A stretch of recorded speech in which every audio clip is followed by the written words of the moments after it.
गांव के स्कूल में पढ़े। गांव का स्कूल था लोअर मिडिल जी 6 क्लास था। तो वहाँ से हमने की वो उस वक्त सारे पंजाब में नाम था उस स्कूल का, लेकिन वहाँ पढ़ाई का माहौल कुछ बहुत अच्छा नहीं था। मेरी वहाँ 3rd डिवीज़न आई। अच्छा। डॉक्टर स्वरूप सिंह तो चले गए कुरुक्षेत्र। हाँ, मैं यहाँ पे एक थोड़ा आपको रोक रहा हूँ। नमस्कार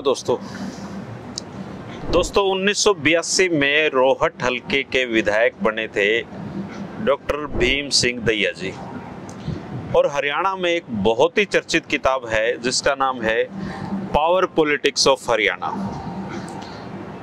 इसके अलावा कुरुक्षेत्र यूनिवर्सिटी के वाइस चांसलर भी डॉक्टर भीम सिंह दैया जी रहे हैं, और आज डॉक्टर भीम सिंह दैया जी हमारे साथ हैं। 84 साल की डॉक्टर साहब की उम्र हो चुकी है, और आज भी इनके लिटरेचर के बनाए वीडियो को सुनकर पाकिस्तान में भी लोग एमए करते हैं। हरियाणा की राजनीति के बहुत सारे पहलू डॉक्टर भीम सिंह दैया की आंखों के सामने से गुजरे हैं, चाहे वो हरिद्वारी लाल जी हों, चाहे चौधरी बंसी लाल जी हों, चाहे चौधरी देवीलाल जी हों, चाहे चौधरी चरण सिंह जी हों। डॉक्टर साहब ने एक बहुत लंबा अरसा हरियाणा के पॉलिटिक्स का देखा है, तभी शायद वो ये किताब लिख पाए हैं।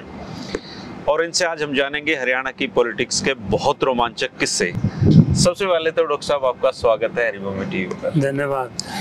और ये किताब मैंने बहुत टाइम पहले पढ़ ली थी हरियाणा की। तो सबसे पहले तो आप हमारे दर्शकों को ये बताइए कि आप कहाँ से संबंध रखते हैं, थोड़ा अपना पारिवारिक बैकग्राउंड और कहाँ आपका जन्म हुआ, शिक्षा दीक्षा कहाँ पे आपकी हुई? मेरा गांव है सिलाना, रोहतक में था उस वक्त, आज सोनीपत जिला है वो। और मैं किसान का बेटा, हमारे ज़मीन थी। पिताजी हमारे गुजर गए थे जब मैं छोटा था, मुझे तो याद भी नहीं। अच्छा। 2 साल का हूँगा जी। तो माँ ने ही पाला पोसा। 2 बहनें थी और एक मैं था, मैं सबसे छोटा था।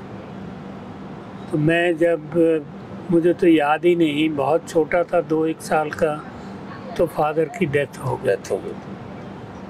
तो गांव के स्कूल में पढ़े। गांव का स्कूल था लोअर मिडिल जी 6 क्लास था। उसके बाद क्योंकि वहाँ इंग्लिश नहीं होती थी, 1 साल English only Jat high school Rohtak से की। अच्छा। उसके बाद 7th में एडमिशन मिला तो खरखोदा होता था डिस्ट्रिक्ट बोर्ड का स्कूल जी। तो उसमें 7th और 8th की। वहाँ हिंदी भी पढ़नी पड़ती थी, मुझे हिंदी कुछ कम आती थी जी। और शास्त्री जी मारते भी थे। तो मैंने घर वालों को कहा मैं यहाँ नहीं पढ़ूँगा और ऐसी जगह पढ़ूँगा जहाँ मुझे हिंदी ना पढ़नी पड़े। अच्छा। तो फिर मैं वैस हाई स्कूल रोहतक में 9th में वहाँ गया। तो मैंने फिजिक्स, केमिस्ट्री, मैथमेटिक्स और इंग्लिश ये सब्जेक्ट्स लिए। हिंदी से मेरी जान छुटी। तो उसमें अच्छे स्टूडेंट्स में गिना जाता था मैं जी।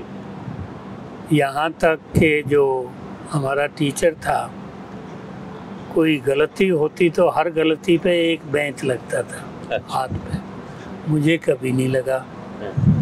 एक दिन बाई चांस कोई गलत जवाब मैंने दे दिया।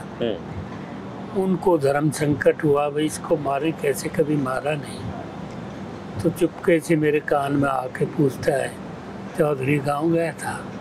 मैं कहा हाँ जी, संडे इतवार को गया था। तो उसने फिर मारा नहीं, और जो बाकी थे जिनकी गलतियाँ उनको भी नहीं मारा। हाँ भाई, बराबर। हाँ, कि नहीं तो ये क्या कहेंगे, भाई इसको क्यों छोड़ दिया जी। तो वहाँ से हमने की वो उस वक्त सारे पंजाब में नाम था उस स्कूल का, बहुत ही अच्छा माना जाता था पढ़ाई के जी। वहाँ से करके 1st डिवीज़न थी मेरी, अच्छी गुड 1st डिवीज़न। तो फिर कॉलेज में गए तो वहाँ गांव में ही आ गए। जो चौधरी रणधीर सिंह होते थे, MP भी रहे सोनीपत से, तो वो उन दिनों कॉलेज के जनरल सेक्रेटरी थे। तो मेरे कज़िन पे दबाव डाला कि इनको यहाँ दाखिल कराओ हमारे स्कूल में, नहीं कॉलेज में, अच्छे स्टूडेंट्स आने चाहिए।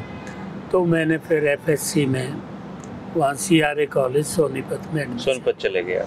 लेकिन वहाँ पढ़ाई का माहौल कुछ बहुत अच्छा नहीं था। मेरी वहाँ 3rd डिवीज़न आई। अच्छा। ज़िंदगी में पहली बार ही FSC में 3rd। फिर मैंने कहा कज़न को कि मैं यहाँ नहीं पढ़ूँगा, अच्छे कॉलेज में। तो फिर मैं जाट कॉलेज रोहतक में तभी अच्छे कॉलेजों में से BSc में बेस्ट कॉलेज। उस वक्त आप यकीन नहीं करेंगे, जो आज यूनिवर्सिटीज़ में भी नहीं हैं ऐसे टीचर थे। हमारा फिजिक्स का टीचर था डॉक्टर सुब्रमण्यम, जो कि मद्रास से था, और केमिस्ट्री के थे डॉक्टर रफेल जी, जो केरला से थे। अच्छा, इतनी दूर दूर से यहाँ। और PhD उन दिनों में कोई कॉलेज में सुना नहीं था PhD क्या होती है, वो डॉक्टर थे। और तीसरा था मैथमेटिक्स के डॉक्टर गिरवत, UP से थे वो जी, वो भी डॉक्टर थे, वो मैथमेटिक्स के थे। और इंग्लिश के थे ये फिर बाद में जलंधर चले गए थे। उनकी किताबें पढ़ी जाती थी सारे पंजाब में। OP मोहन। ये कौन से साल की बात कर रहे हो आप? ये मैं बात कर रहा हूँ 58 से 60। 58 से 60। तब मैंने BSc की जी। तो 60 में पंजाब में फ्लड्स आए थे बहुत बुरी तरह। रोहतक में जो लड़कियों का कॉलेज था, गवर्नमेंट कॉलेज जी, उसके छत के ऊपर पानी चढ़ गया था। पानी, इतना फ्लड आया था। इतना फ्लड आया। तो हम सब स्टूडेंट्स, टीचर्स, वो नहर टूट गई थी, वो जो बड़ी नहर है। हाँ। तो उसको बंद करने के लिए हम सब सर पे बोरे उठा उठा उसके मिट्टी के डालते थे वहाँ। तब वो कई दिन में जाके रुका। अच्छा। तो बचा वो। लेकिन वो फ्लड्स का नतीजा ये हुआ कि पंजाब यूनिवर्सिटी का रिजल्ट उस साल जाके कहीं अक्टूबर में आया। अक्टूबर में आया। एडमिशन्स तो जुलाई में हो जाते हैं। तो मेरा एडमिशन एश्योर हो गया था BHU में, बनारस हिंदू यूनिवर्सिटी में, इसमें फिजिक्स में।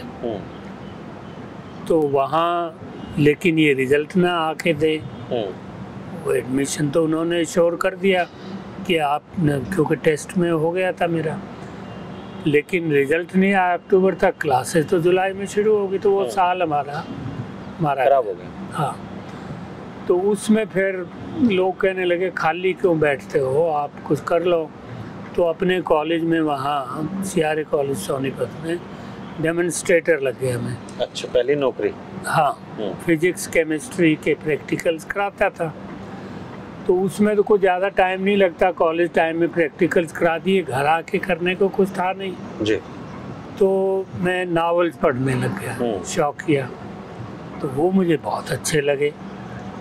मैंने कहा अभी फिजिक्स केमिस्ट्री में क्या रखा है, ये तो यही करते हैं। तो मैंने फिर MA इंग्लिश में एडमिशन लिया। तो MA इंग्लिश की कुरुक्षेत्र यूनिवर्सिटी से पहले गया था मैं दिल्ली, वहाँ भी एडमिशन हो गया था। लेकिन कुछ दिन बाद पता चला कि डॉक्टर स्वरूप सिंह तो चले गए कुरुक्षेत्र। हाँ, मैं यहाँ पे एक थोड़ा आपको रोक रहा हूँ। हाँ जी।